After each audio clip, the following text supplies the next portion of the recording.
The African Growth and Opportunity Act, or AGOA, expired at the end of September, and while the White House has signaled a possible one-year extension, there's no clarity on when or if that will happen. In the meantime, South African exporters face rising uncertainty compounded by US tariffs and a widening trust gap between Pretoria and Washington. We have Neil Diamond from the South African Chamber of Commerce in the United States, called SACCUSA, in the studio. Hi, Neil. Thanks so much for joining us. Hi, Linda, and thank you for having me on your show. Well, you're currently in South Africa meeting with exporters to the US. So what's the aim of your visit? So, the South African Chamber of Commerce in the US have foreseen the challenges that we are going to face if AGOA comes to an end. We have not seen it on the Congress workflow. So, it was clear a couple of weeks ago already that we're not going to have any continuation of the legislation by the deadline, which was the 30th of September. And it basically came to an end last night. Now, we've heard very positive news from the Trump administration and the White House indicating that they would support a one-year extension. The challenge how that we have, however, faced is that does not guarantee South Africa's inclusion in an extension of AGOA. And how South Africa would be accommodated moving forward. For a very long time, we've been very humbled by South Africa's inclusion in AGOA and the fact that as a country, we could have benefited from AGOA. But the reality is South Africa has not really met the criteria for AGOA for a very long time. But as a strategic geopolitical partner of the United States, we have always continued to enjoy that benefit.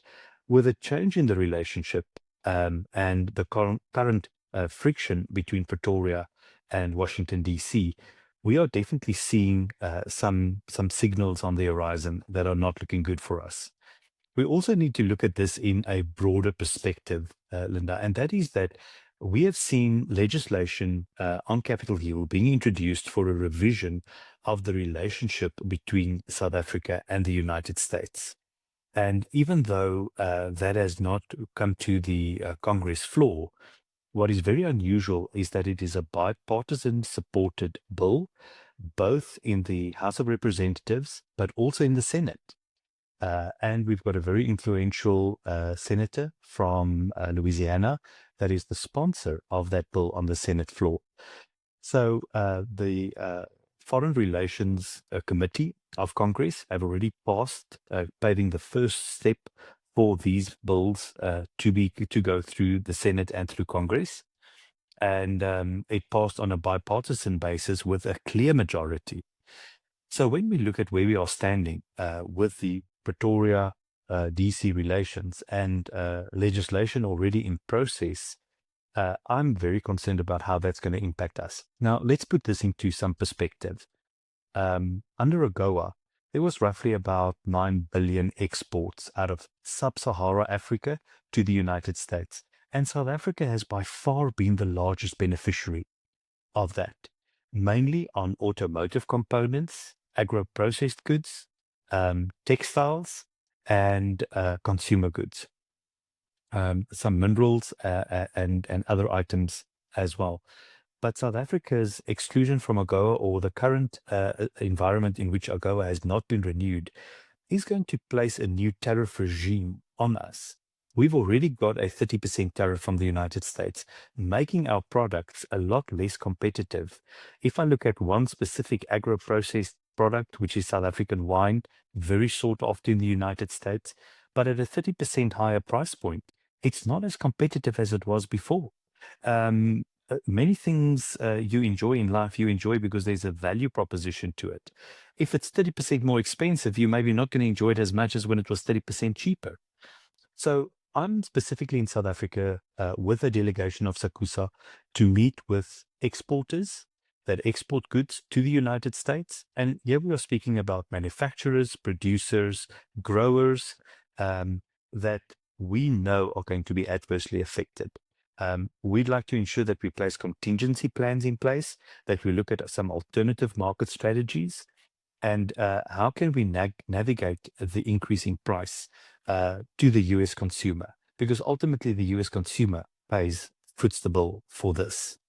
Our main concern is really with the South African economy. the question that we ask ourselves is, as a trading partner to the United States, can the South African economy afford the not being in AGOA and the new tariff regime that's been introduced?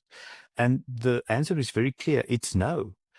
If we look at exports of, for instance, fruits to the US, between 2018, we were looking at about 4.8 billion in annual exports. In 2024, it reached 9.8 billion South African rand in terms of exports. And now if we break it down regionally, that comes mainly out of the Western Cape.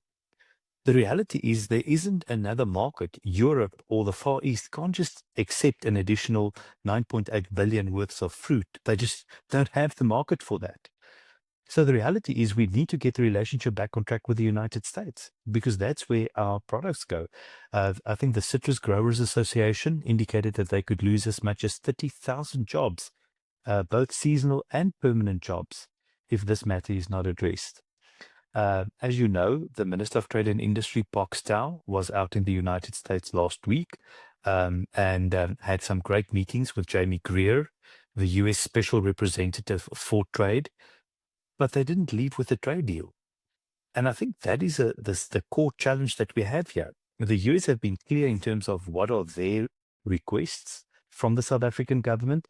And even though Parliament has approved a revised offer, Cabinet has approved a revised offer that was tabled to the US Special Representative, it didn't fully meet the requirements. There are ongoing discussions between South Africa and the US, but we're not seeing a trade deal concluded. And this leaves our members, our exporters, our manufacturers in a position of uncertainty. It adversely affects investment being made in South Africa, and the binational trade between the two countries is seriously impacted. As a chamber, our members are giving us feedback to say that they are seeing orders that are drying up. And this is specifically on footwear and textile exports. And we are, in other cases, we are seeing that orders are just being placed on hold. And none of that is good. We want to see the free flow of capital, goods, and services between the United States and South Africa. So I'm in the country to see how can we support our South African exporters to navigate through these very uncertain times that we are faced with at the moment. Well, you mentioned some of the problems that they had, that this is quite a dire situation, and some industries will be really impacted, and they are looking for some relief or some opening up of either AGOA or the negotiations on the tariffs. They're looking at the governments, asking them, where's this deal? I think that is exactly to the point. Let's look specifically at auto parts. South Africa is one of the largest beneficiaries under AGOA for the export of automotive parts to the US. And the top US auto manufacturers are the ones that actually use those parts: Ford, General Motors, Chrysler. And if we look at the impact that this would have on that sector within the economy, we are talking about roughly a reduction of 20 to 30% in exports of auto parts. And the direct result on jobs would be a loss of approximately 80 to 100,000 jobs between now and 2029. And these are the figures of NAMASA, the National Automobile Manufacturers Association. So those are not even our figures. Those are what local organizations, trade organizations in South Africa are projecting. Now, what do we need? We need the South African government to come out strong and to address the issues that the US have. But some of these issues are not trade issues. They are political issues, and they are well reported in the public domain. I'm not necessarily going to delve into the politics of the matter, but those are issues that need to be addressed so that we can get back to doing the business of business. We need to also look at one thing, and that is that our trade relationship with the United States adds value to South Africa in the way that there is a trade deficit. And now I'm not just talking about a trade deficit where we export rare earth minerals to the US for a higher value than the goods coming into South Africa. I'm talking about beneficiated products, goods and services that actually create employment. So it's not like the relationship we have with China, where we just export raw commodities. the goods being exported to the US have been beneficiated, and this is something that has been a core pillar of our economic regeneration in South Africa. And the government's official policy on economic development. We want beneficiation of our products. Now, our biggest market to which we export beneficiated goods and services. We are currently in a political stalemate that is preventing us from reaching a trade deal. And those are affecting real people in South Africa with real jobs that have uncertainty. And this is not just part of the global uncertainty that has come about under the new administration, where there's been a reset of the US economic environment. This has come about a nation-to-nation, binational and bilateral trade discussion that is currently going nowhere. Well, also you talk about, we're in a stalemate at the moment. Then there's the government shutdown in the US, which further delays any possible decision on AGOA. So, Linda, the reality is those are US domestic issues that are on top of the agenda. The US is not going to deal with AGOA before they have dealt with reopening and funding the US government. So in the absence of the US having resolved all their own domestic issues through Congress, they're not even going to look at AGOA. So I think that's part of the concern that we have as SACCUSA is as soon as AGOA surfaces on Congress's agenda again, we may be months down the line. And this is not just affecting South Africa. If I may pause for a moment to look at what are the bigger impact for the continent, Sub-Saharan Africa and the nations that are eligible for export and benefit under AGOA, a tariff-free export under AGOA. I've recently seen a statistic that indicates that we could face as much as 1 million job losses in Sub-Saharan Africa as a result of a pause on AGOA, if that becomes a longer-term thing. So our hope, and we've made this request, that the US government and the South African government address their bilateral and binational trade issues, get a trade deal in place, but that Congress, as soon as possible, bring AGOA to the fore and address the issues. We do, however, acknowledge that before domestic policy issues in the United States have been dealt with, AGOA is not going to feature on the agenda of Congress. And we don't even know, if it does, whether South Africa would be included. Very good point. We have started this discussion highlighting the concern if South Africa is indeed included. South Africa has not really fully met the requirement for inclusion in AGOA for a very long time. But I think our geopolitical importance and our relationship with the United States, as well as our manufacturing capabilities to manufacture goods, beneficiated goods needed by the United States, have kind of allowed us to slip in the back door. Given the current relationship, it's almost like having a group of friends. There are some friends that you would allow to drink from the top shelf, and other friends that you're not going to allow to drink from the top shelf. South Africa has had some perks and benefits that maybe some others have not had. But when you pick up a disagreement with that friend, they're moving to the space where everybody else is. The top shelf is off limits. And I'm very much concerned that at the moment South Africa is off limits as far as the top shelf in the United States is concerned. But this is something we need to work at and we need to repair. What we as business decided is that we need to have a new narrative. And as SACCUSA, we have adopted the narrative of business beyond politics. So we don't want to be caught up in party political issues, either in the United States or in South Africa, or the political disagreements between the two countries. Our focus is business and business beyond politics. And we've engaged our members. Our members have in return engaged their congressmen, their senators on state levels, so that we could start sharing the importance of South African and South African business. I'm going to give one example, and that is the seasonal agricultural workers. We've had over 15,000 seasonal agricultural workers from South Africa that worked in the United States in 2024. Our contribution to U.S. food security is significant. So in terms of a review of the economic relationship between South Africa and the U.S., it's important that senators, congressmen are aware of the contribution we make. we're not hearing the South African government echoing these.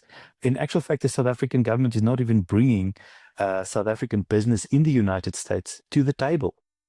They've got a very much a select group of business that are being included in their discussions. And we are being totally sidelined. When the president was in New York last week for the UN General Assembly, in 2024, the president included SACCUSA, our members, our New York Business Council, its members, in his program and engaged with us. This year, we were completely sidelined. The president only engaged with the US Chamber of Commerce. So, you've got only one half of the whole, and you believe with that half you're going to achieve the goal that you want to score at the end of the day. We want to make a call on both the presidency, on the Department of Trade and Industry, and on the Department of International Relations. Don't ignore South African businesses in the United States. We're an ally. We're a friend. The relationship and the trade deal between South Africa and the US directly impacts on us. We need you to bring us on the field as a player with you, because in the absence of that, you are looking at interests which are not necessarily our interests. So why do you think business is being frozen out of some of the negotiations? Why is there suddenly this lack of trust between business and the government? I think the government is dealing with their own trust issues in and amongst themselves and the relationship with the United States. And somehow business has become a casualty in that. Government has selected their preferred business partners, and I think those are like Citibank, Amazon, Microsoft. But the reality is, if we look at just H2A workers, and we represent the majority of H2A agents as a business organization, the direct inflow of capital into South Africa through the H2A program, the seasonal agricultural workers, exceeds 5 billion rand annually. That compares to any of these companies in terms of their direct foreign investment. I think the only company that may have come close to that is Procter & Gamble, with the investment that they've made in Gauteng, in Nigel, for capacity building on their plants in South Africa. But our members, through the H2A workers, bring in annually over 5 billion rand, just one sector of the membership that we represent. So I think government needs to get their own act together. And then they need to sit down and look at who are the stakeholders that could be their partners, their allies in this relationship. And it cuts both ways. At the end of the day, the US has got a lot more complex government, maybe a lot more mature in terms of many aspects. And the special trade representative, Jamie Greer, has got a very focused approach in his engagement with the South Africans. So we fully understand that they don't necessarily sit down with us as the South African Chamber in the United States, but there's no excuse for the South African government not to sit down with South African business in the US. Ultimately, we represent those exporters exporting leather shoes, textiles, macadamia nuts, fruits, agro-processed goods, chili oils, wine, and the least expectation that our members would have is that a government that relies on binational trade would bring them into their confidence and say, guys, we need you. How can we work together? How can we make this work? Well, the government said they needed 2 weeks or something to look at the latest proposal. Is that also again too long? Because this is clearly urgent. So, when do you expect any kind of breakthrough on this? I must maybe just pause by saying, notwithstanding our views on government dragging their feet, we must credit Minister Parks-Tau for at least opening the door with Special Representative Greer. Before Minister Tau's visit last week to the US, the door in Washington, D.C. was shut. There was no communication since the visit of President Ramaphosa to the White House. So for 3 months, there was a void in terms of trade discussions. At least progress is being made with Minister Tau having opened the door. The question is now, what does that mean? What is the tangible outcome of these visits and these discussions? in our engagements with the representatives from South Africa that are part of these trade discussions, they are indicating that hopefully by the end of October, something could be on the table. But what does that even mean? What does it mean something could be on the table? What we need to see is we need certainty. We need continuity. We'd like to know in terms of what framework are we doing business? Are we investing? And then how does that work with AGOA and with the current trade tariffs that are in place? We've got no idea what would the reduction in tariffs be under a trade deal. Are we going from 30 to 10? Are we going from 30 to 15? Where are we?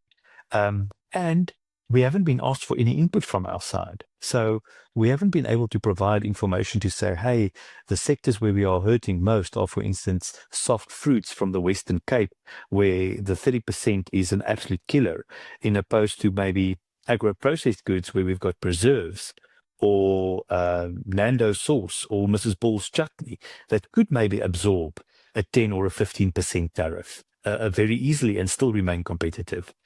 But we haven't even been engaged on those items. This does not mean, Linda, that we are not pushing ahead ourselves. As I said, business have decided that we need to move ahead, business beyond politics, and we are having the discussions with US importers, with US distributors, with the large retail chains, advising our members in terms of how we could have a dynamic pricing structure. And a typical example of that would be the grower in South Africa maybe absorbs a 10%. The importer absorbs a 10%, and we only pass on 10% to the end user. Everybody can live with kind of a 10% this way or that way, but 30% is an absolute killer. So different industries, it may be different. In soft fruits, the grower could possibly be able to absorb, let's say, 15%. And the importer 10%, only passing on 5% to the consumer, making us, again, once more competitive.